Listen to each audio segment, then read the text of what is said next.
जल, जंगल, जमीन और आदिवासी अस्मिता के लिए संघर्षरत अंग्रेजों के दांत खट्टे करने वाले धरती बाबा की आज 144वीं जयंती है।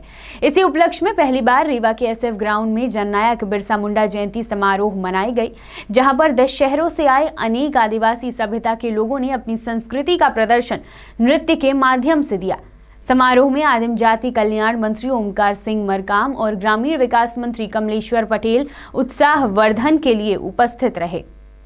जननायक बिरसा मुंडा जयंती का भव्य समारोह का आयोजन आज शहर के एसएफ ग्राउंड में किया गया। बिरसा मुंडा ने महज 20 वर्ष की उम्र में अंग्रेजी हुकूमत के खिलाफ आवाज उठाई और अपने साथ आदिवासी भाइयों को जोड़कर आज़ादी की रणभेरी बजा दी थी। उनका कहना था कि जंगल और जमीन पर जमीनी लोगों का अधिकार है, बाहरी महारानी का नहीं। आज के ही दिन झारखंड राज्य की सन 2000 में स्थापना हुई थी। झारखंड के लोग बिरसा मुंडा को भगवान मानते हैं। समारोह में आदिवासी संस्कृति के 5 नृत्य प्रस्तुत किए गए। कोलदहका और अहिरहाई शैली ने कार्यक्रम में समा बांध दिया। आदिम जाति कल्याण मंत्री मरकाम का भी स्वागत आदिवासी शैली में किया गया। मंत्री ने केक काटकर समारोह का शुभारंभ किया। ग्रामीण विकास मंत्री ने नृत्य संगीत में भाग लिया और झांझ बजाई। इसी दौरान आदिम जाति कल्याण मंत्री ओमकार सिंह मरकाम ने कहा कि आदिवासियों के लिए वचन पत्र में जो वादे किए गए हैं उसको पूरा करने के लिए सरकार प्रतिबद्ध है। देखिए, आज भगवान बिरसा मुंडा जी की जयंती 144वीं जयंती मनाया गया है। मध्य प्रदेश सरकार की तरफ से यह हमारा जो वचन पत्र में था उसके आधार पे माननीय मुख्यमंत्री जी के निर्देशन पे यह आयोजन किया गया है।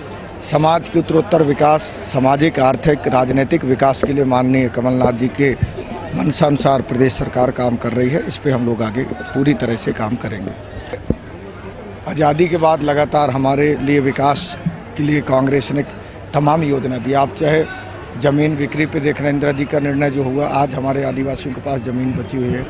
आदिवासियों की सुरक्षा के लिए एट्रोसिटी एक्ट दिया गया। जब भी हमारे आदिवासियों की जहाँ ज़रूरत पड़ती है उसमें न्याय मिलता है और हमारे लोगों को तमाम आरक्षणों के माध्यम से भी यहाँ तक पहुँचाया गया है। परंतु पिछले कुछ समय में जो हमारे प्रदेश में दूसरे लोगों की सरकार थी, उस समय बड़ी हमारे मूल विचारों के साथ उन्होंने कई तरह से भेदभाव किया, पर आज फिर हम पटरी में लाने का काम कर रहे हैं और विकास आगे करने की कोशिश करेंगे। मध्य प्रदेश सरकार किन योजनाओं पे काम कर रही है आदिवासियों के लिए? अभी कौन सी योजना? देखो, सबसे बड़ी बात मैं आपको बताऊं, आस्था का स्थान जो मैंने अभी बताया, हमारी धर्म संस्कृति का संरक्षण, विकास, संवर्धन, आस्थान योजना पूरे कहीं भी आप देख लो, किसी प्रदेश में नहीं है, हमारे प्रदेश में हमने लागू किया है।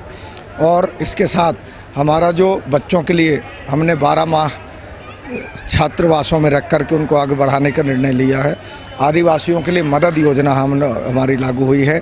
आदिवासी क्षेत्रों में विकास के लिए जैसे अधिकतर ब्याज वसूलते थे, लोग परेशान रहते थे, हमारी सरकार ने, माननीय मुख्यमंत्री जी ने कहा है कि कोई गलत ब्याज लिया और वो जानकारी मिला और तुरंत कार्रवाई होगी। तो साहूकारों से भी बचाने के लिए हमारी सरकार ने निर्णय लिया है और लगातार हमारी सरकार वन अधिकार पत्र को प्रदाय करने के लिए वन मित्र का हम लोगों ने काम किया है। तो बहुत सारी योजना हमारी प्रारंभ हो गई और आज महानायक बिरसा मुंडा जी की जयंती पर यहाँ तो हम कार्यक्रम में है, पर भोपाल में भी मैंने एक कार्यक्रम 3 दिवसीय वहाँ पर सेमिनार आयोजित किया, जिसमें कई देश के आदिवासी विषयों के विशेषज्ञ वहाँ पर आमंत्रित हैं।